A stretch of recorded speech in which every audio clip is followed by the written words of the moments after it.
사도신경으로 신앙 고백하시겠습니다. 나는 전능하신 아버지 하나님 천지의 창조주를 믿습니다. 나는 그의 유일하신 아들 우리 주 예수 그리스도를 믿습니다.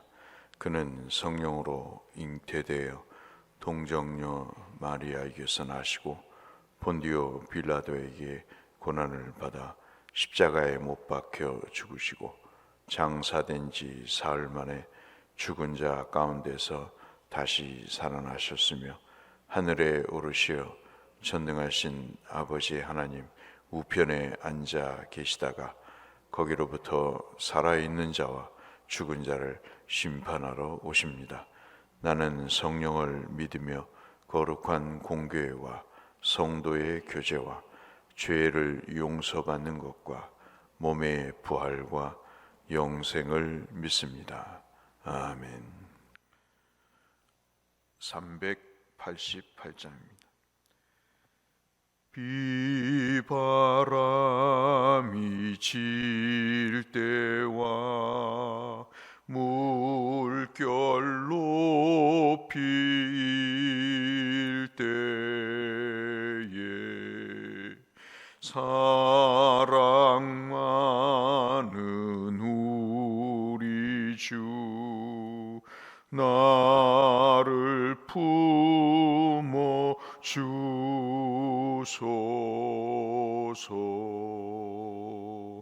풍파 지나가도록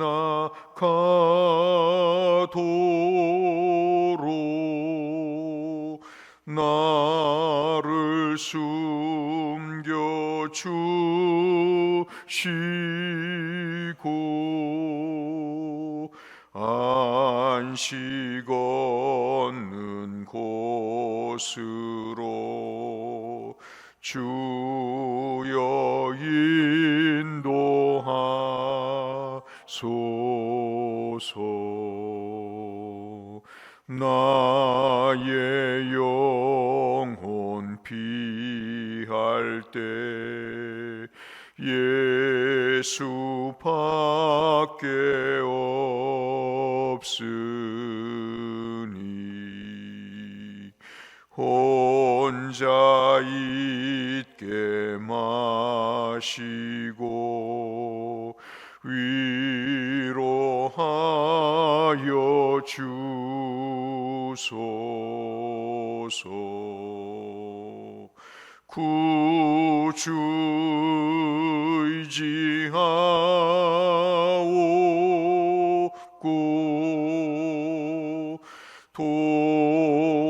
도와주심 비오니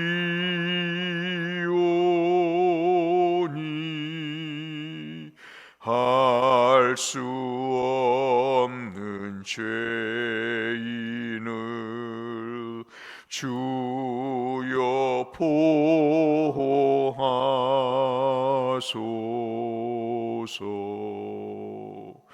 전능하신 예수께 나의 소원이 있으니 병든 자와 맹인을 그 오쳐 주심 빕니다.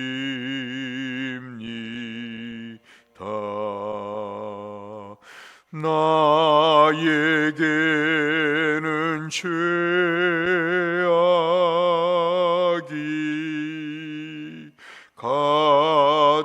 가득하게 찼으나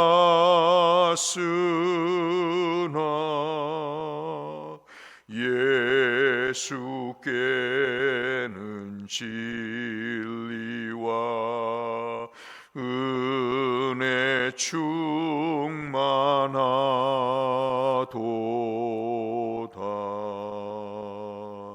나의 죄를 사하는 주의 은혜 크도다.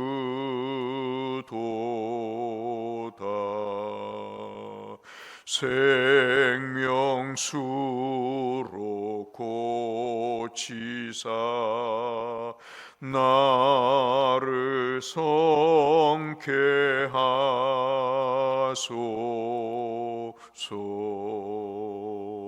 생명수는 예수니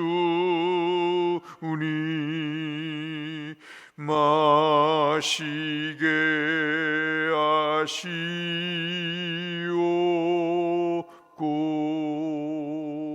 샘물처럼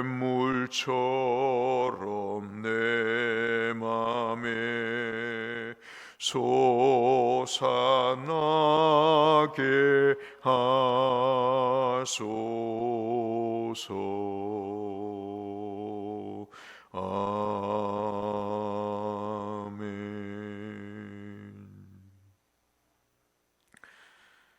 오늘은 여호수아 18장 말씀 1절에서 10절의 말씀을 함께 보겠습니다.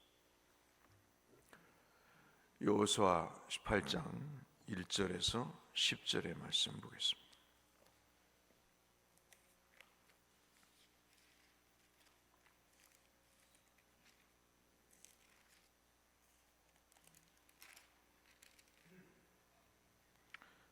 구약성경 345쪽에 있는 여호수아 18장 1절에서 10절까지 한 절씩 교독하겠습니다. 이스라엘 자손의 온 회중이 실로에 모여서 거기에 회막을 세웠으며 그 땅은 그들 앞에서 돌아와 정복되었더라.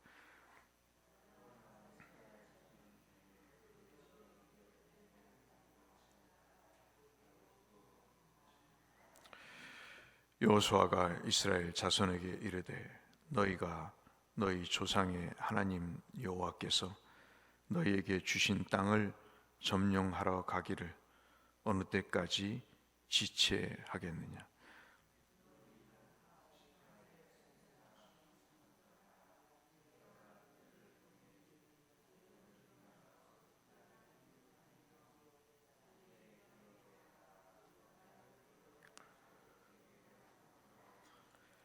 그들이 그 땅을 7 부분으로 나누되 유다는 남쪽 자기 지역에 있고 요셉의 족속은 북쪽에 있는 그들의 지역에 있으니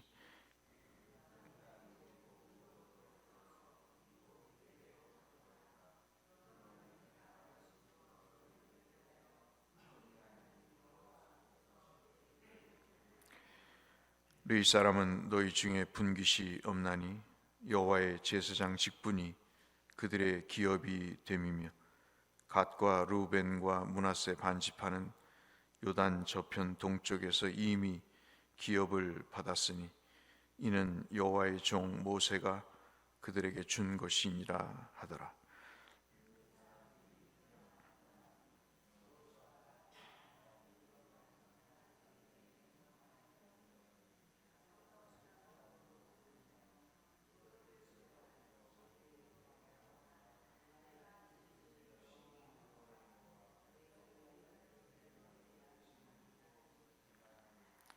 그 사람들이 가서 그 땅으로 두루 다니며 성읍들을 따라서 7 부분으로 책에 그려서 실로 진영에 돌아와 여호수아에게 나오니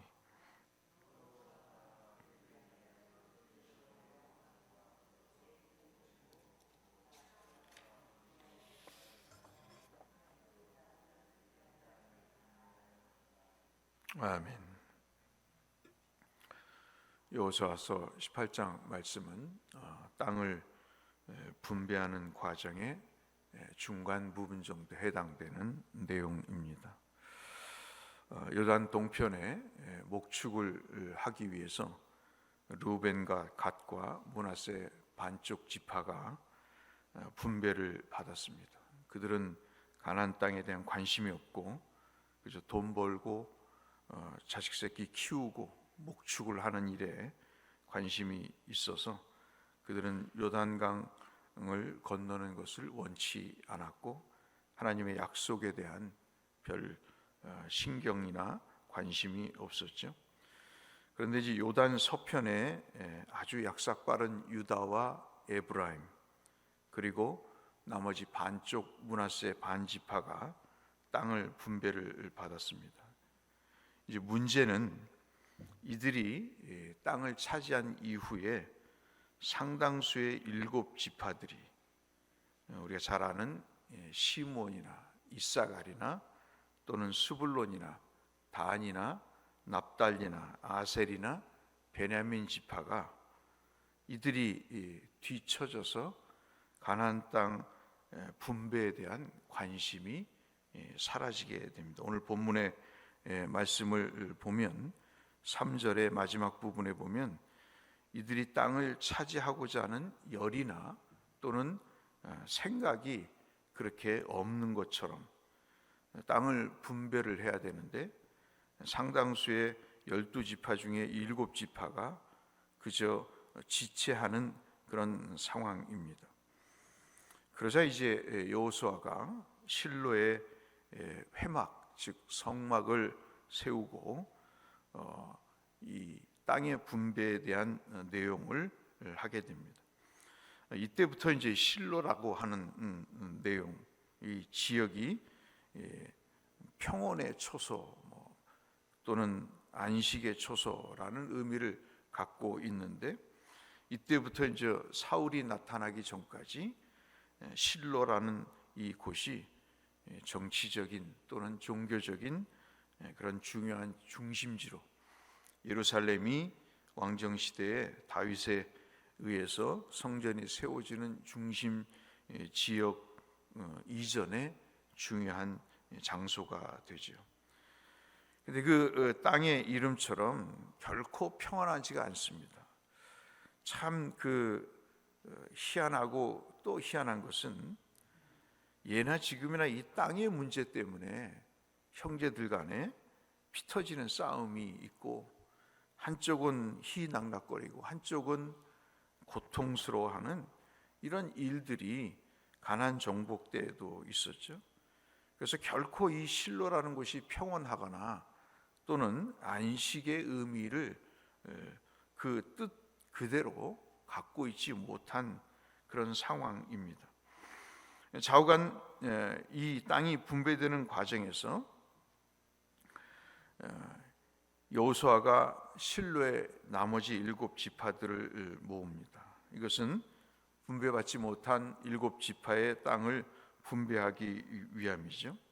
사실 우리가 앞부분에 17장까지의 내용을 잘 읽지 않아서 내용이 어떤 내용인가를 우리가 잘 모를 수도 있지만, 이미 앞서 말씀드린 유다나 에브라임이나 므낫세 반쪽 지파는 이미 노른자 땅을 다 취한 거죠.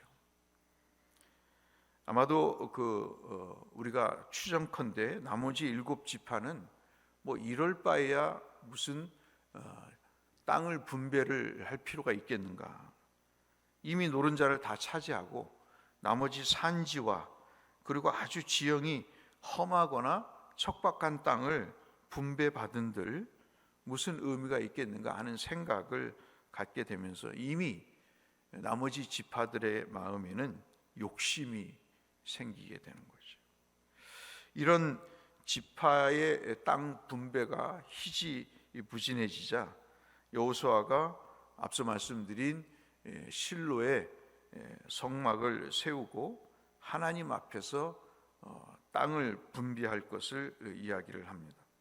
그러면서 각각 지파에게 3명의 대표를 선발을 해서 지도를 그려와라, 그렇게 요구를 합니다. 지도를 어떻게 그릴까요? 너희들이 차지하고자 하는 땅을 원하는 만큼 그 내용 속에 담아서 가지고 오면 하나님 앞에 제비를 뽑아서 그 땅을 분배할 것이다 라는 말씀을 하고 있습니다. 이것이 이제 6절에 있는 내용이죠. 특이한 점은 여호와 앞에서, 회막 앞에서라는 이야기입니다. 이 표현이 사람들이 앞서 말씀드린 대로 노른자 땅이 다 이제 유다나 에브라임 지파나 므낫세 반 지파에 의해서 이제 차지하게 되면서 소위 말하는 의욕을 잃어버리게 된 것이죠. 우리도 그렇지 않습니까? 옛날에 신약 시대에 종과 자유인이 같이 예배를 드렸는데 매주마다 성찬식을 하는데 귀인들 그리고 시간이 남아 돌아가는 자유인들은 그 차려진 성찬을 다 먹어치웠어요.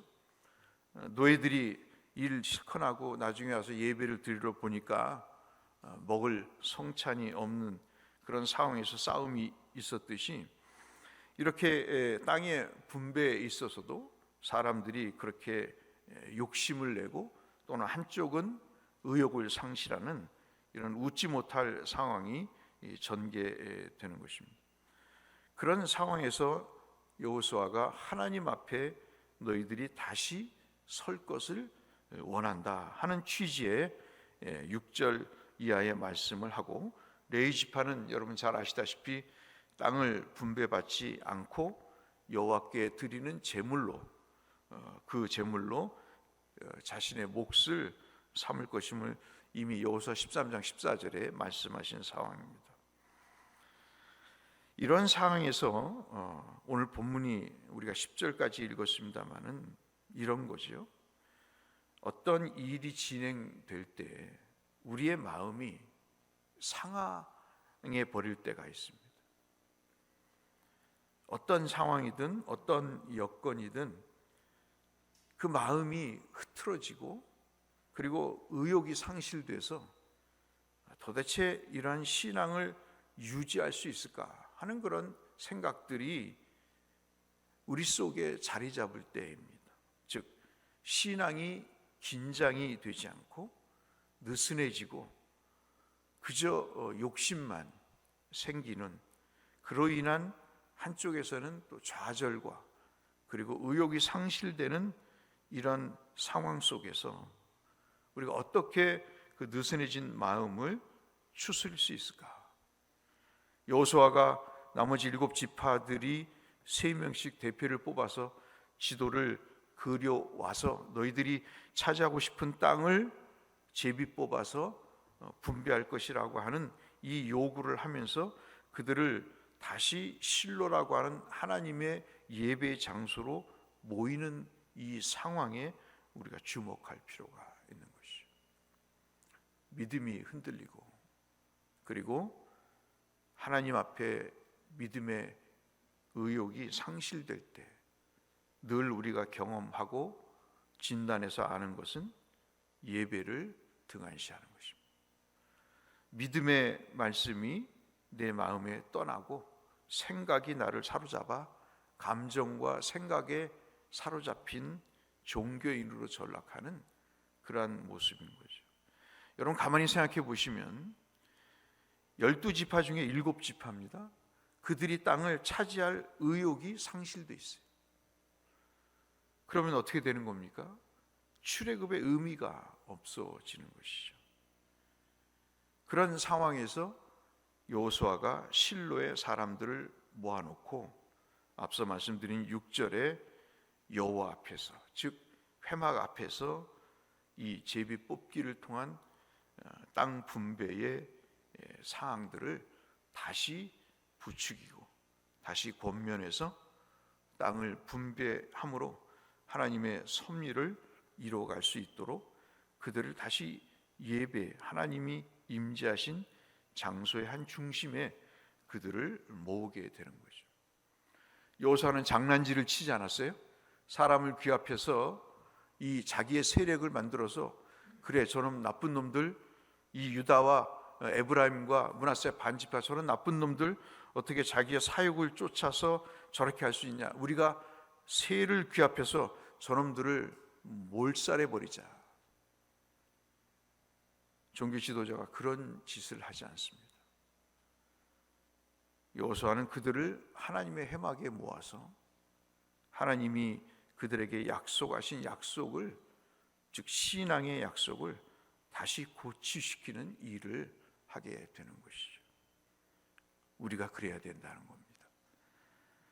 신앙이 상실되고 의욕이 떨어지고 믿음이 사라질 때 우리 서로 기도하여 주님, 저 영혼을 불쌍히 여기시고 믿음으로 세워질 수 있도록 하나님 성령께서 그 마음을 주장해 주시기를, 저가 하나님의 처소인 실로 앞에 저들이 예배 장소에 임할 수 있도록, 자리할 수 있도록 그 마음을 돌이키게 해달라고 기도하는 것이 지도자의 모습일 것이죠. 오늘 믿음이, 우리의 삶의 마음이 느슨해질 때 우리는 다시 하나님 앞에 서야 된다 하는 것이 오늘 여호수아 18장 1절로 10절에서 우리에게 주는 표면적인 1차적인 의미라고 볼 수 있겠습니다. 우리 모두 내 자신과 또 우리 주변을 바라보면서 믿음이 느슨해지지 않고, 우리가 요즘 흔히 사람들이 얘기하는 것처럼 텐션이 올라가서 하나님 앞에 믿음으로 설 수 있도록 서로를 위해서 기도하시고, 또 내 자신 또한 하나님이 이러한 믿음의 새로운 권면과 제고를 통해서 믿음이 세워질 수 있기를 기도하심으로 하나님의 위로와 하나님의 교통하심이 경험되는 은혜를 누리시는 우리 모두가 되시기를 주의 이름으로 축원합니다. 거룩하신 아버지 하나님, 살다 보면 약삭빠른 사람들 때문에 마음이 상하고 의욕이 상실될 때가 있습니다. 언제 그들이 땅을 차지했다고 노른자 따위 땅은 다 차지하고 나머지 7 지파들이 허탈해해서 땅의 분배에 대한 의욕을 상실할 때 여호수아는 그렇게 저들을 신앙으로 권면하고 이끌었습니다. 주님, 이 점에 있어서 우리의 부족함도 주님 앞에 솔직히 고백하게 됩니다. 거룩하신 아버지, 우리 모두가 서로 격려하여 이 느슨해지는 믿음의 자리에서 하나님 앞에 서는, 하나님과의 좋은 관계를 회복하는 축복의 회복이 있도록 서로를 위해서 기도할 때 하나님이 기뻐해 주시고 대곡교회가 믿음으로도 세워지는 복이 있도록 은혜 더하여 주옵소서. 예수님 이름으로 기도 올리옵나이다. 아멘. 하늘에 계신 우리 아버지, 아버지의 이름을 거룩하게 하시며 아버지의 나라가 오게 하시며 아버지의 뜻이 하늘에서와 같이 땅에서도 이루어지게 하소서. 오늘 우리에게 일용할 양식을 주시고 우리가 우리에게 잘못한 사람을 용서하여 준 것 같이 우리 죄를 용서하여 주시고 우리를 시험에 빠지지 않게 하시고 악에서 구하소서. 나라와 권능과 영광이 영원히 아버지의 것입니다. 아멘. 오늘 아침 우리 모두를 위해서 함께 중보하며 기도하는 시간을 삼았으면 합니다. 함께 기도하며 주 앞에 나가겠습니다. 아버지 하나님, 감사합니다. 주께서 우리를 사랑하셔서 우리의 믿음을 주님 세워주시고 또한 아버지 하나님 우리의 목숨을 허락하셔서 생명의 한 주, 은혜의 한 주를 시작할 수 있도록 주께서 베풀어 주심을 감사합니다. 하나님, 이 한 주간 모든 성도들의 삶을 주께서 주장하시고 저들을 믿음과 은혜의 길로 인도하셔서 하나님이 함께 하시고 임마누엘의 하나님으로 날마다 도우시고 하나님 이끌어 가시는 선하신 하나님을 경험할 수 있도록 아버지, 매 순간순간 고비고비마다 사안마다 하나님이 더해 주옵소서. 특별히 믿음으로 하나님도 정진해 갈 수 있게 하시고 하나님께서 원하시는 그 자리에 주님 설 수 있도록 은혜를 베풀어 주옵소서.